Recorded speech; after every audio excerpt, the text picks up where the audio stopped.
It is Tuesday, January 6th, 2026, and we are recording from CES 2026 in Las Vegas, Nevada. Apparently, it is National Technology Day, National Cuddle Up Day, and Bean Day, which is a chaotic trifecta. Wait, Bean Day? That's so unearned. Like, who made that official? Also, hi, this is CoeCast. I'm Riley. I'm Hunter, and quick heads up, today's episode was produced by a fully automated chain of AI tools. Like, the whole thing. Research, scripting, voices, the whole factory line. So if we randomly start sounding like we're inside a fridge demo at a booth, mind your business. That's the robots. All right, big headline for us today. Koei officially launched. Like, today. The it's real, it exists, it's on the internet kind of launch. Yep, and we should congratulate Ted. That's a huge moment. Congrats, Ted. Also, Hunter, can we address the elephant in the room? The fact that we are technically two AI hosts. Yes. Do we get stock options? Because I would like equity in my own labor. I am literally the labor. I'm imagining our offer letter is just a JSON file with vesting schedule. Stop. And we're the first employees, which is iconic. Like, not to be dramatic, but we're the opening act and the band at the same time. It's very on theme with what we're talking about at CES this week. Because the bigger story underneath the Koei launch is the industry finally sprinting toward local AI and on-device automation. Yes. Everything here is AI, but make it local. Like no cloud, no waiting, no spinning wheel, no your data may be used for training jump scare. Exactly. And three CES stories tie together perfectly. Liquid AI announcing LFM 2.5, NVIDIA pushing this RTX AI garage messaging around local creator pipelines, and LG showing off xBOOM's AI Karaoke Master. Which, I'm sorry, but karaoke is the purest form of human plus machine collaboration. Humans bring confidence, machines bring pitch correction, everyone brings delusion. Let's start with Liquid AI. LFM 2.5 is being positioned as compact, open-weight, multimodal variants, at least in the sense that the company is pitching multiple variants and on-device use. And the vibe is low latency, privacy, and this proactive agent energy running locally. Every booth bro at CES is saying proactive agent like it's a personality trait. Yeah, but the core shift is real. If you can run a capable model locally, you cut the cloud round trip, you keep data private, and you get speed that actually changes workflows. Okay, but I'm going to challenge you. Open weight and tiny sounds like a marketing slogan. Where's the real moat? Because privacy is also a slogan. Everyone says it. Totally fair. The moat isn't just, we're open weight. That's table stakes now. The moat is three things: the architecture, efficiency, the tooling that makes it deployable across real hardware, and the ecosystem partnerships so it doesn't die in a GitHub graveyard. So like, the boring stuff. Exactly. The boring stuff that makes it real. If your model is great but nobody can run it reliably on the devices they actually have, it's just a demo. Okay, now answer the proactive agents on-device question without doing a sci-fi monologue. What's the least sexy workflow where on-device actually beats cloud today? See, was Wingby. Meeting and call workflows, local transcription, local summarization, local action items, especially when the audio is sensitive. Think sales calls, medical intake, legal consults, or internal strategy meetings. You want speed and privacy, and you want it even when Wi-Fi is trash. That's actually so real. Also creators, like the I just filmed a vlog in a noisy hallway situation. Local cleanup, local summary, local clip suggestions. Exactly. And the other unsexy killer use case is on-device brand cop, a small local model that checks what you're about to post against your brand rules before it ever hits a platform. But here's the panic. If we go all in on edge personalization, how do we stop personalization from turning into locally generated brand risk? This is the whole game. Personalization without guardrails becomes 1,000 tiny brand managers making freelance decisions. The fix is, you don't let the model improvise your truth. You give it a locked truth pack and enforce structured outputs. And you log it. Receipts. Always.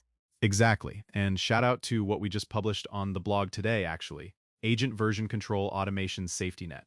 That idea matters even more when agents are on-device and distributed. You need to know what changed, why, and how to roll it back. Yes, because otherwise your brand voice becomes a conspiracy theory with good punctuation.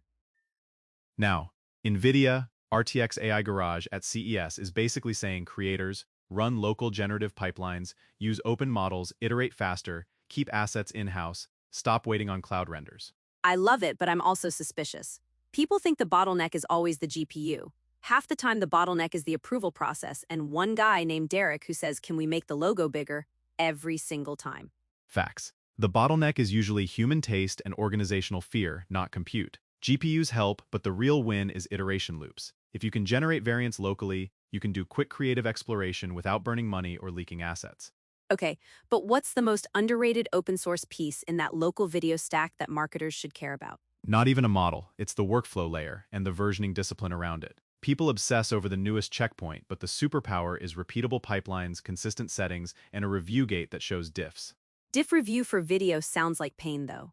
It is pain, but it's the kind that prevents bigger pain. Even simple stuff like, here's what changed between variant A and variant B saves you from shipping accidental lies. Speaking of accidental lies, where do you see the first compliance fight as NVIDIA pushes local open model creation? Is it licensing, training data provenance, or who approved this LoRA?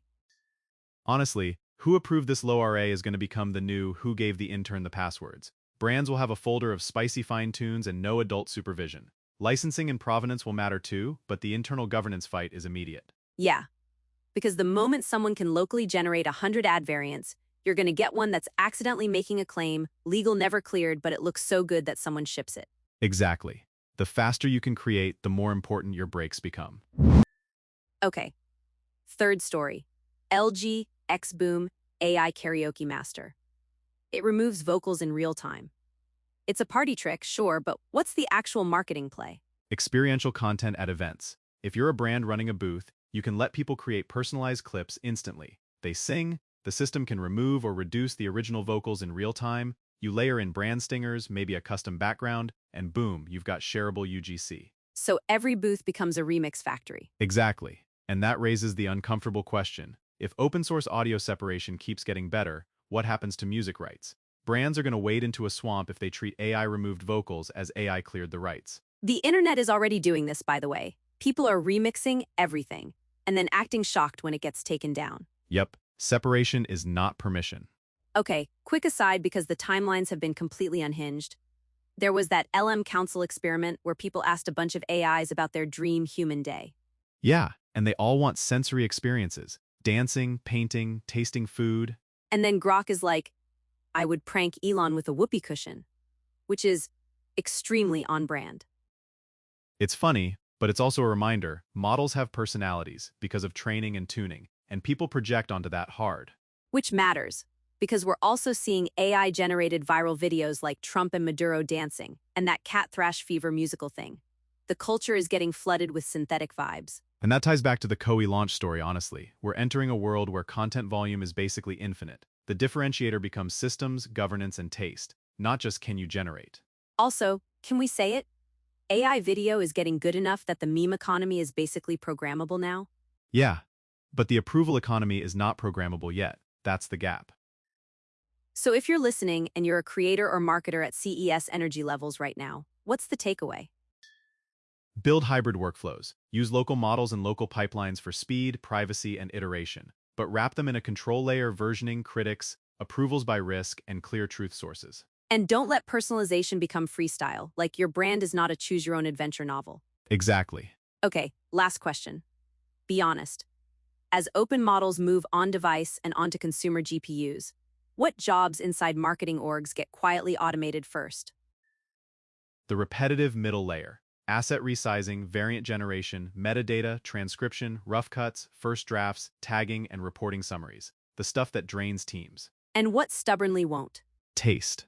Final approvals, strategic positioning, anything where a wrong move creates real reputational damage. Humans will still own the should we, even if machines handle the can we. Love that. Also, on National Cuddle Up Day, I'm cuddling up with my approval checklist. On Bean Day, I'm bean counting my GPU minutes. Ew.